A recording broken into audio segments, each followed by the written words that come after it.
¿Pero tú eres imbécil o qué? Le grité mientras lo empujaba contra la pared, con la llave de la habitación aún en mi mano. Eran las 18:24 de un jueves cualquiera, y yo estaba en el pasillo de un hotel 3 estrellas en Toledo, con la adrenalina por las nubes y la certeza de que mi vida estaba a punto de explotar. Yo no tenía ninguna razón para estar en ese hotel. O mejor dicho, no hasta que vi el coche de mi mujer, Claudia, aparcado en doble fila justo enfrente. Y eso, amigo, no era normal. Claudia me había dicho que tenía un curso de formación en Madrid ese día. No Toledo. No ese hotel. Y mucho menos con él. Con Víctor, un tipo que apenas conocía, pero que había visto una o dos veces en las comidas del gimnasio. Siempre con ese aire de yo no rompo un plato, siempre sonriente, siempre demasiado atento con mi mujer. Así que, movido por una mezcla de intuición, celos y pura rabia, decidí entrar. Fingí estar buscando a un amigo, le solté cualquier chorrada a la recepcionista, que ni me miró, y subí al segundo piso. Fue ahí donde lo vi. A él. Salía de la habitación 214, ajustándose el cinturón con una sonrisa imbécil en la cara. No lo pensé. Fui directo. Lo empujé. Él intentó defenderse con palabras: tío, no es lo que piensas, déjame explicarte, solo hablábamos, bla, bla, bla. Palabrería. ¿Claudia está ahí dentro?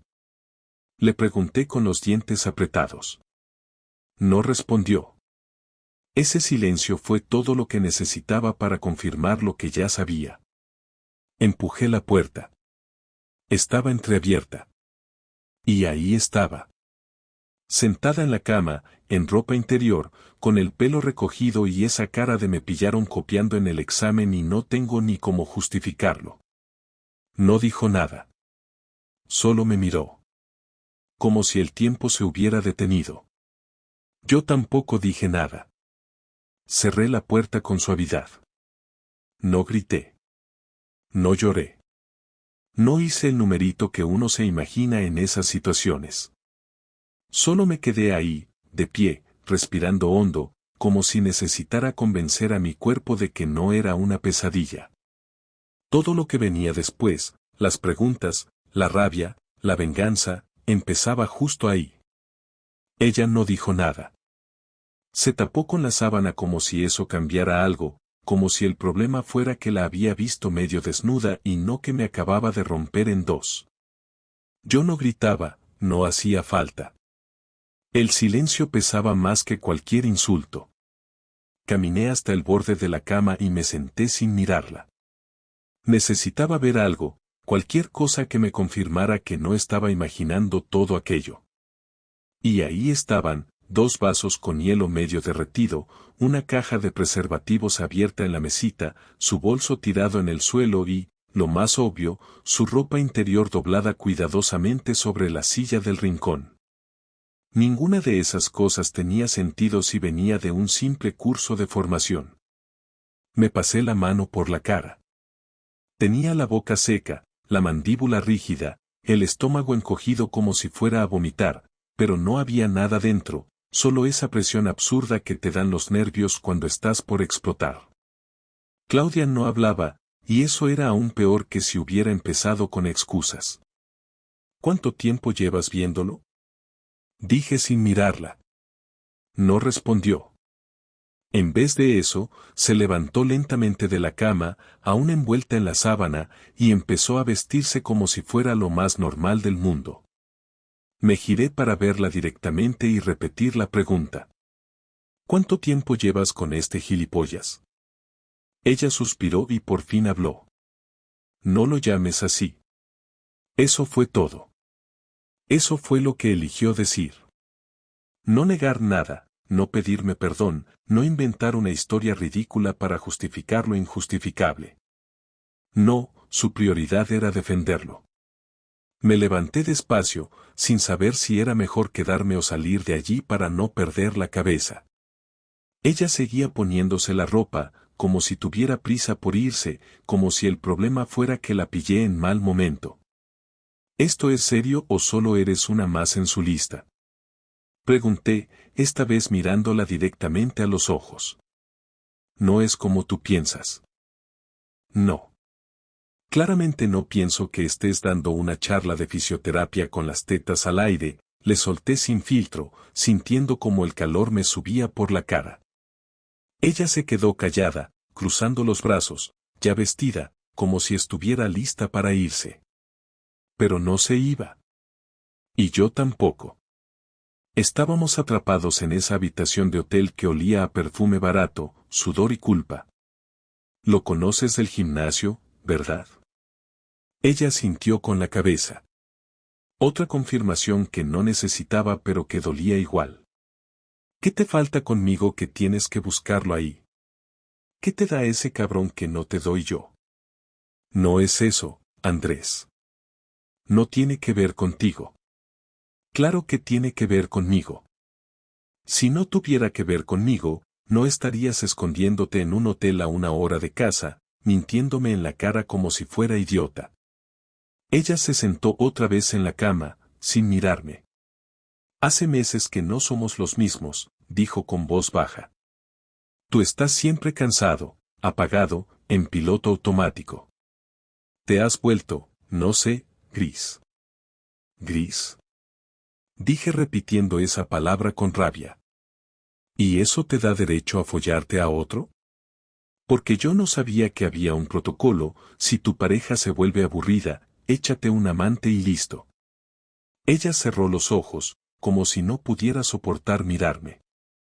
Yo sentía que estaba en una conversación con una desconocida. Esa no era Claudia. O tal vez sí lo era, y nunca la conocí del todo. Me di cuenta de que no sentía celos. No era eso. Era otra cosa, una mezcla entre vergüenza, humillación y traición. Había dejado de ser un marido para convertirme en una excusa, en el tipo que no da suficiente, en el que no se da cuenta de que su mujer se le escapa por las noches con un tipo con abdominales y cero vergüenza. ¿Te acuestas con él desde cuándo? Un par de meses. ¿Y yo qué soy en todo esto? ¿El que paga la hipoteca? ¿El que recoge al niño del cole mientras tú haces cursos? Ella no respondió. Me reí, pero fue esa risa de impotencia, de loco, de tipo que no sabe si va a llorar o estallar. Me acerqué a la puerta, pero no la abrí. Quería salir corriendo, dejarla ahí con sus decisiones, pero algo dentro me pedía quedarme un poco más, terminar de entender el alcance del daño. ¿Lucas lo ha visto? ¿Sabe algo? No. Nunca lo he metido en esto. No soy una mala madre. Pero sí una mala esposa, contesté, seco. Se puso de pie otra vez. Intentó acercarse, como si una caricia pudiera borrar todo. Le hice un gesto con la mano para que se detuviera. No quería que me tocara. No después de eso. No en ese lugar. Voy a volver a casa. Quiero que esta noche no estés cuando llegue. No quiero verte. No quiero escucharte.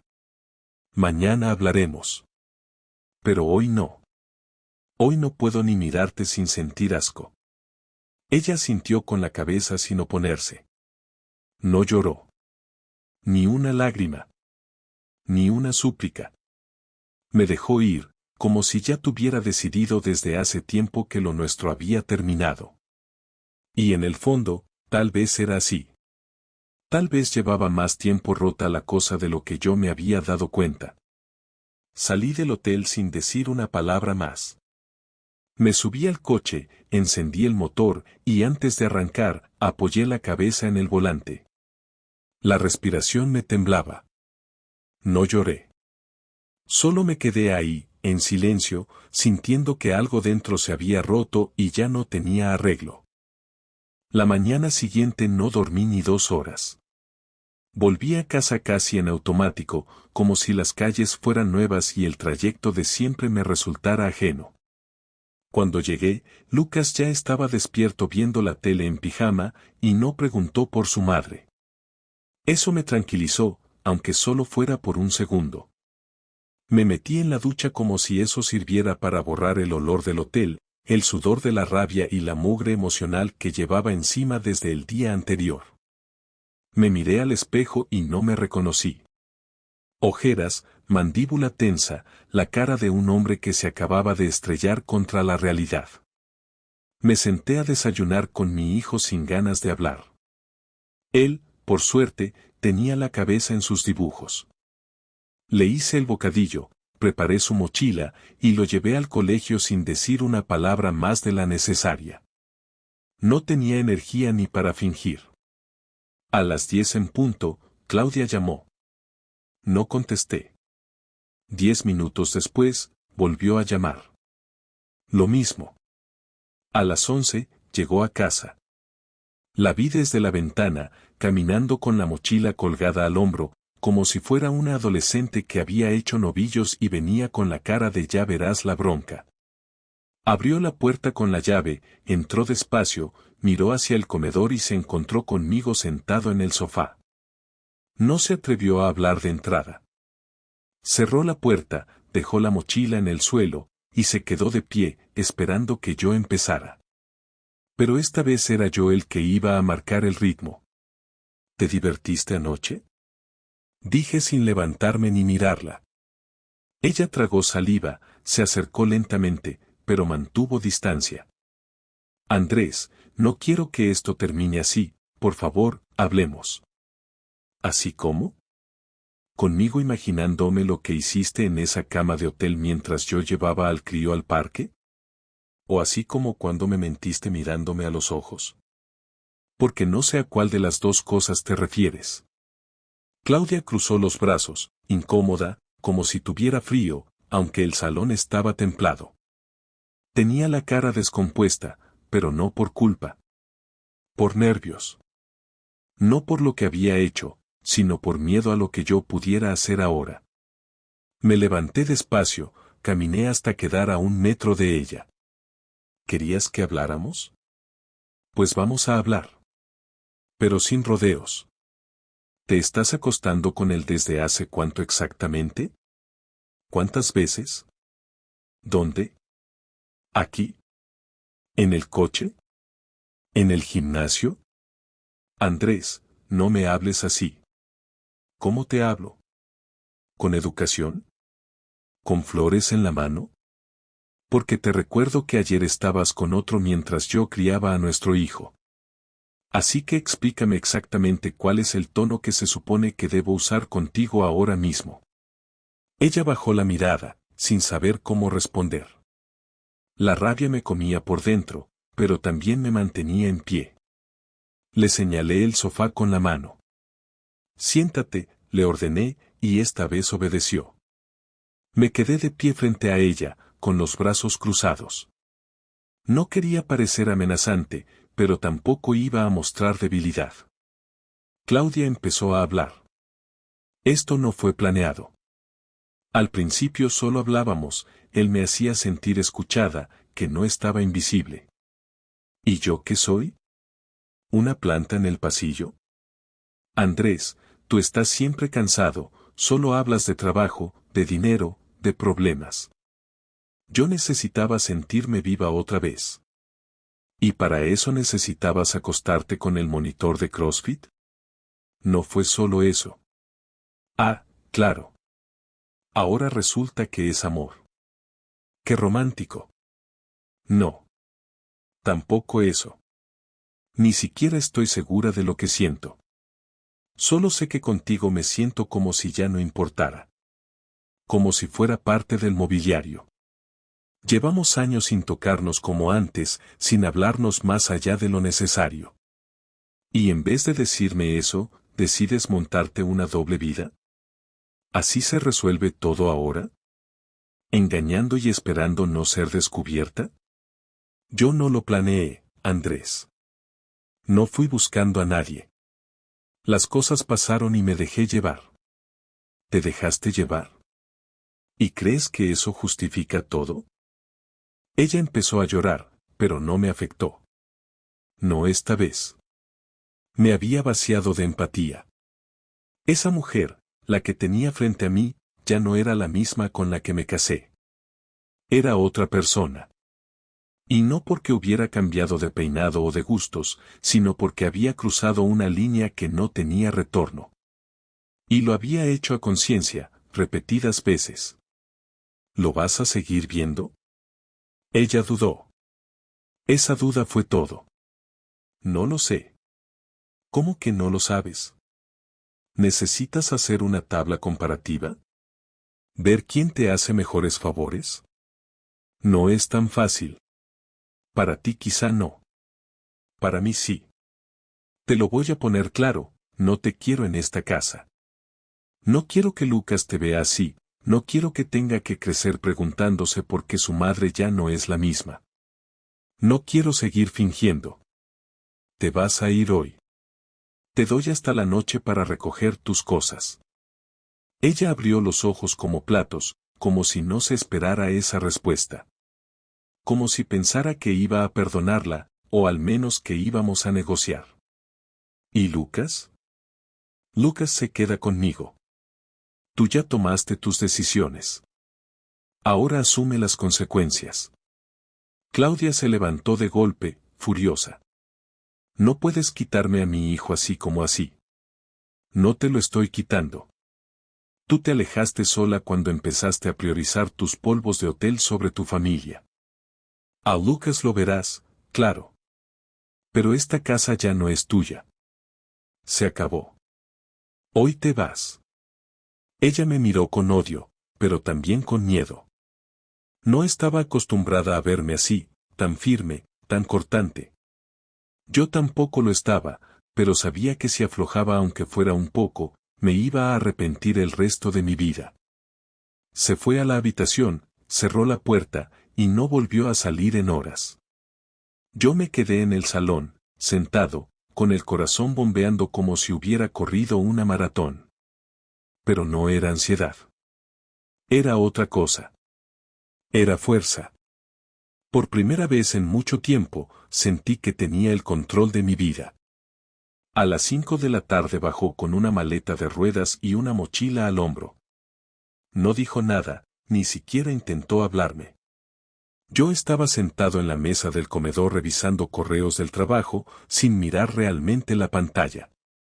La escuché caminar hacia la puerta, detenerse un segundo, y salir. Ni una palabra.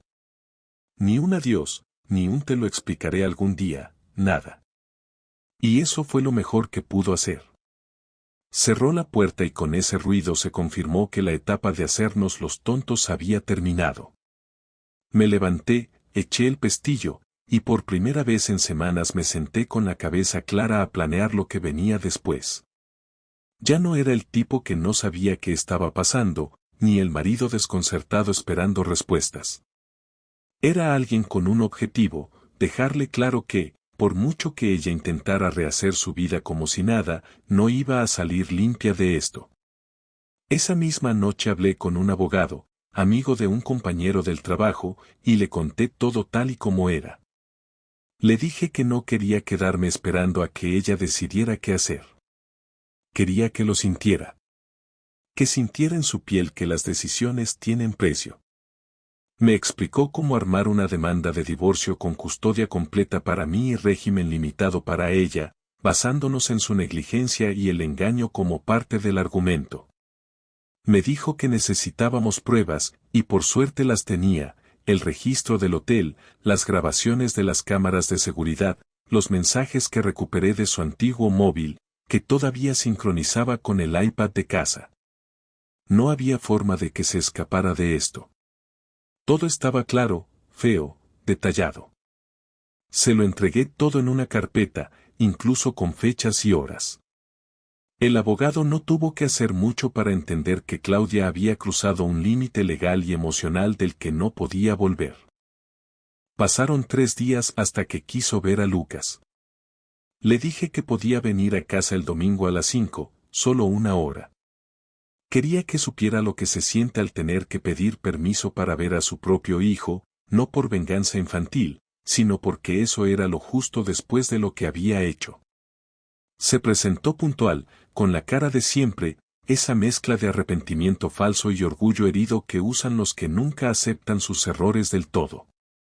Entró, saludó a Lucas con un abrazo largo, y me miró como si esperara que dijera algo. No lo hice. Me fui a la cocina y dejé que compartieran ese rato. A las 6 en punto regresé al salón. El tiempo ha terminado. Andrés, por favor. 1 hora. Es lo que acordamos. No estoy negociando contigo. Ya no. Claudia se levantó, acarició a Lucas en la cabeza y se fue sin discutir. Pero esa tarde fue solo el inicio. 2 días después, le llegó la notificación del divorcio. Me llamó inmediatamente. No contesté. Me mandó varios mensajes. Ninguno obtuvo respuesta. Entonces empezó a ir directamente al gimnasio a buscar a Víctor. Lo supe porque uno de los entrenadores, que conocía la historia por mí, me lo contó sin que yo le preguntara. Claudia empezó a armar escenas.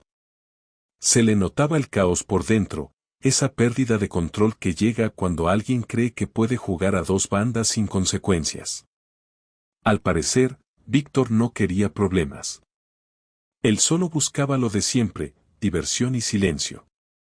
Cuando se enteró de que ella estaba metida en un proceso de divorcio con posible custodia perdida, se alejó como si le hubieran pegado fuego.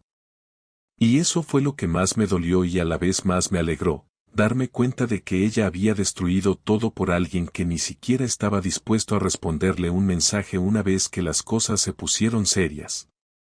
El siguiente paso fue llamar a sus padres. No era algo que quería hacer, pero creía que debían saber la verdad. No fui dramático, no hablé mal de ella como si fuera una venganza pasional.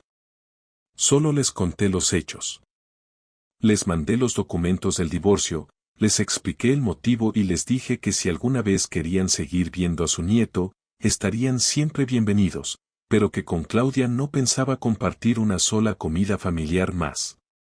Su padre no dijo mucho, pero su madre rompió a llorar por teléfono. Me pidió disculpas, como si ella tuviera la culpa. Le dije que no, que lo único que necesitaba era claridad. Y con eso bastó. Poco a poco, mi entorno también se fue enterando. No porque yo hiciera pública la historia, sino porque Claudia empezó a intentar limpiarse la imagen. Algunos conocidos me llamaron, otros me escribieron, y la mayoría, para mi sorpresa, se puso de mi lado. Al parecer, su actitud había sido sospechosa para más de uno. No era nueva, solo que nadie había querido meterse.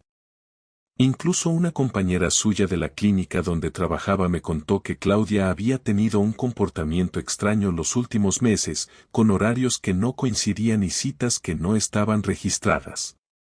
Nada concreto, pero todo apuntaba a lo que ya sabíamos. 2 semanas después del día en que la saqué de casa, supe que estaba durmiendo en casa de una amiga. Lo supe porque intentó recuperar unas cajas con ropa y documentos. Le dije que las podía recoger un martes por la tarde si venía sola. Vino. Estaba delgada, demacrada, sin maquillaje, como si el peso de la situación le hubiera caído de golpe. No cruzamos muchas palabras. Le di sus cosas y le pedí que firmara el papel de recepción que me pidió el abogado. Lo hizo sin discutir. Cuando se fue, cerré la puerta con llave y me quedé en el pasillo un rato. No por tristeza. Por seguridad. Por saber que, ahora sí, todo estaba bajo control. No me importaba que la gente pensara que me había pasado de duro. No me importaba si ella lloraba o maldecía. Porque lo importante no era cómo había reaccionado yo. Lo importante era que, por primera vez en mucho tiempo, las consecuencias habían llegado. Y eran reales. Una semana después de que se llevara sus cosas, me llamó desde un número desconocido. Estaba en el coche con Lucas, volviendo del parque, y no tenía intención de contestar, pero algo me impulsó a hacerlo. Tal vez ya había pasado el tiempo suficiente, o tal vez necesitaba cerrar ese capítulo de una vez. Le di al botón verde y antes de que pudiera decir nada, su voz salió sin pausa. No estoy bien, Andrés. Necesito hablar contigo. No respondí de inmediato. Paré el coche a un lado de la carretera y miré a Lucas por el retrovisor, dormido en su silla. No sé si es buena idea, le dije, sin apretar los dientes pero sin ablandar la voz. Ya lo hablamos todo, Claudia. Tú tomaste decisiones, yo tomé las mías. Ahora toca seguir. No quiero hablar del pasado, me interrumpió. Quiero hablar del presente. De Lucas. De nosotros. ¿De qué vamos a hacer? Acordamos vernos esa noche. En un bar tranquilo, sin ruido, sin gente conocida. Le pedí que no me hiciera una escena, que viniera tranquila, que no viniera a buscar disculpas o a decir que todo fue un error. Le dije que si no estaba lista para tener una conversación adulta, mejor no viniera. Me dijo que lo entendía, y colgamos. A las 9 en punto llegó. Iba vestida como alguien que no quiere llamar la atención. Sin maquillaje, con el pelo recogido, con una expresión distinta. No venía a discutir, y eso me dio cierta calma. Nos sentamos frente a frente, con 2 cafés que no tocamos. Hubo unos segundos de silencio antes de que empezara. No me voy a justificar. Lo que hice no tiene defensa. Lo sé. Y no espero que me perdones. Pero necesito decirte algunas cosas porque si no las digo, no voy a poder vivir tranquila. Yo la miré, sin interrumpir. Quería escuchar, pero no para reconciliarnos. Solo para entender qué pasaba por su cabeza. Empecé con ese tipo porque me sentía invisible. Porque pasaban los días y no sabía si aún te importaba lo que pensaba o lo que sentía. Y no lo digo para echarte la culpa, porque sé que la responsabilidad de lo que hice es mía. Pero también sé que algo entre nosotros se rompió hace tiempo. Nos volvimos compañeros de piso. Nos hablábamos de lo justo, y el resto del tiempo era silencio o rutina. No me sentía querida, y tampoco sentía que tú te sintieras querido. Entonces te fuiste con alguien que te hacía sentir especial, dije sin levantar la voz. Lo entiendo. No lo comparto, pero lo entiendo. No estoy con él, respondió rápidamente. Nunca estuve. Fue sexo y nada más. Y cuando todo estalló, desapareció. Me dejó como si nada. Como un error que no vale la pena asumir.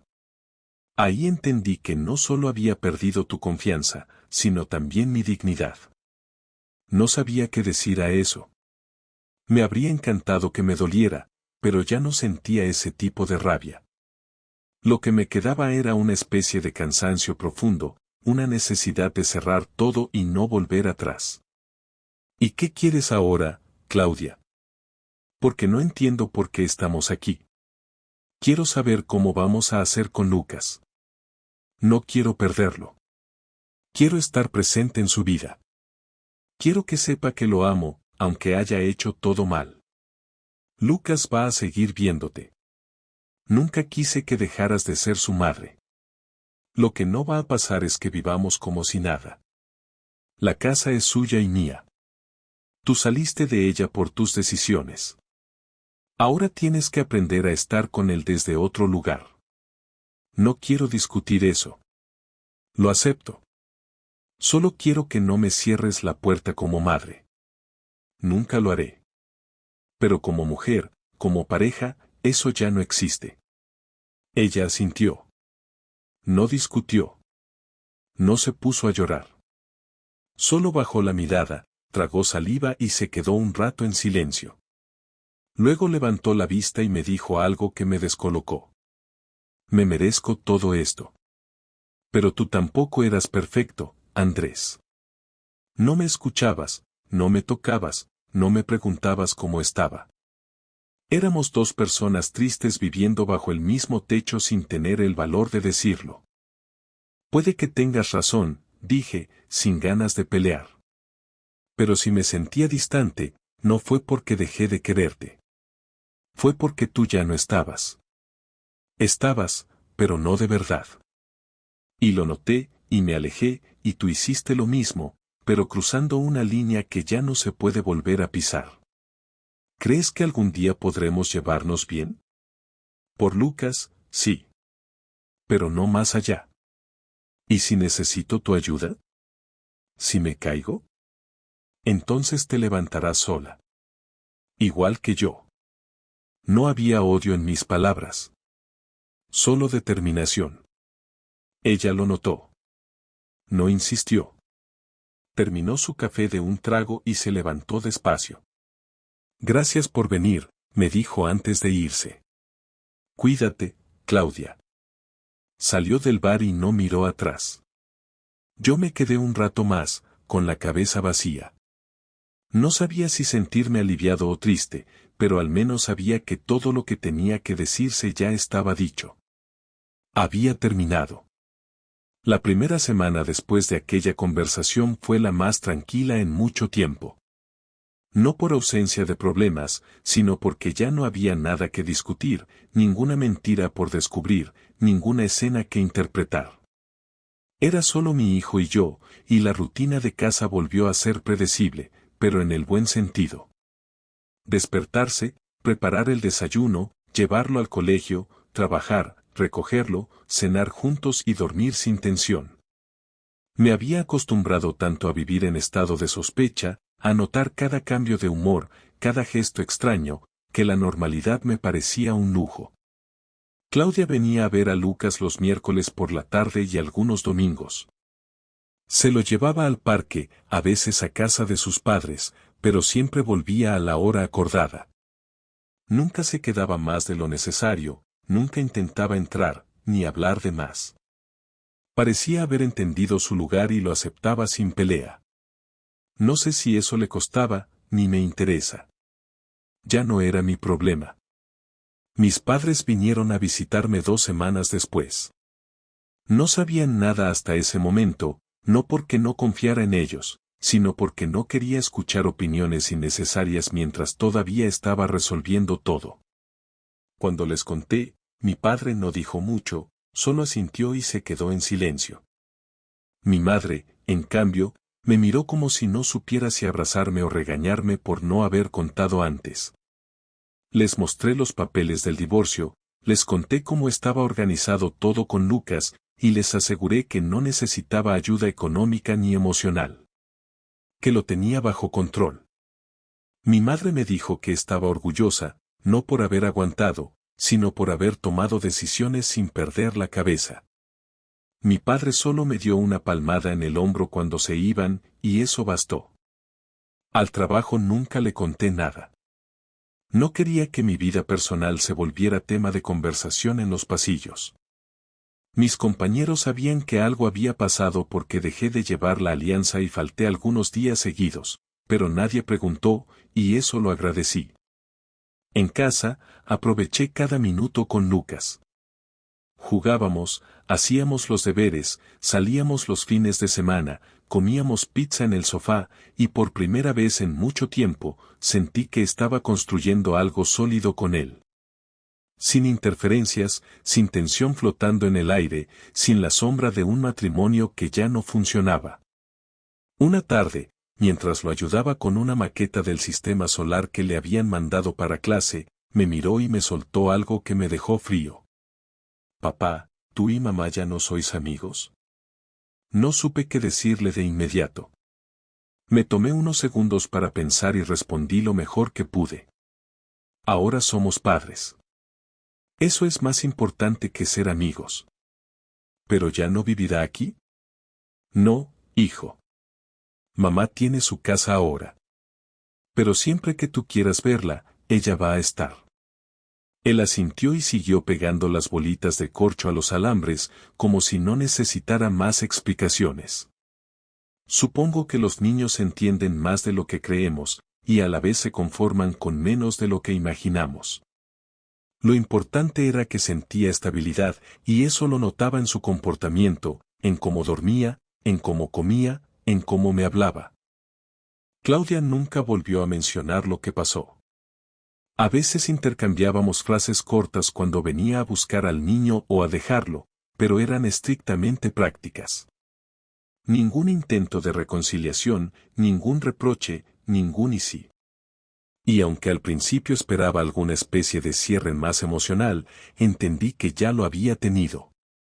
En esa conversación del bar, en su silencio posterior, en el hecho de que no pusiera trabas al proceso de divorcio, todo eso fue suficiente. Un mes después de todo, recibí una llamada del abogado confirmando que ya estaba todo aprobado. Divorcio oficial, custodia principal para mí, visitas supervisadas acordadas y régimen económico cerrado sin conflictos. Casi le agradecí más eso que el resto. No hubo peleas, ni abogados peleando entre sí, ni demandas cruzadas. Solo un final limpio. Cuando colgué, respiré hondo, me levanté del escritorio, y fui a preparar la cena como si fuera cualquier día. No tenía ganas de celebrarlo ni de marcarlo en un calendario. Era solo un paso más. Los fines de semana los aproveché para mí. Empecé a salir a correr de nuevo, algo que había dejado hace años. No para desconectarme, sino para estar conmigo, para mover el cuerpo, para sentir que tenía una rutina mía, algo solo mío.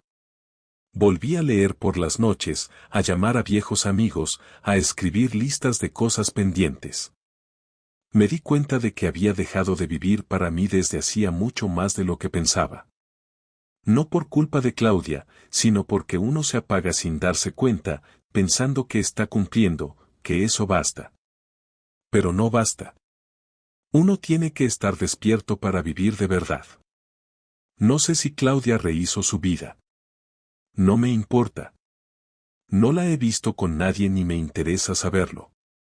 Lo único que me importa ahora es que mi hijo está bien, que yo estoy en paz, y que cada día que pasa siento que la vida tiene un ritmo nuevo, sin drama, sin sobresaltos, solo con lo que necesito. Me equivoqué muchas veces, pero en esto no. Tomé la decisión correcta. No la más cómoda, no la más rápida, pero sí la necesaria. Y si alguien me preguntara qué aprendí de todo esto, no sabría dar una gran frase. Solo diría que no hay que tener miedo a cortar con lo que ya no funciona. Que uno puede empezar de cero aunque duela. Y que a veces perder a alguien es lo mejor que te puede pasar, aunque al principio no lo parezca. Porque no hay mayor libertad que estar donde uno quiere, sin deberle explicaciones a nadie. Eso es lo que tengo ahora. Y no lo cambio por nada.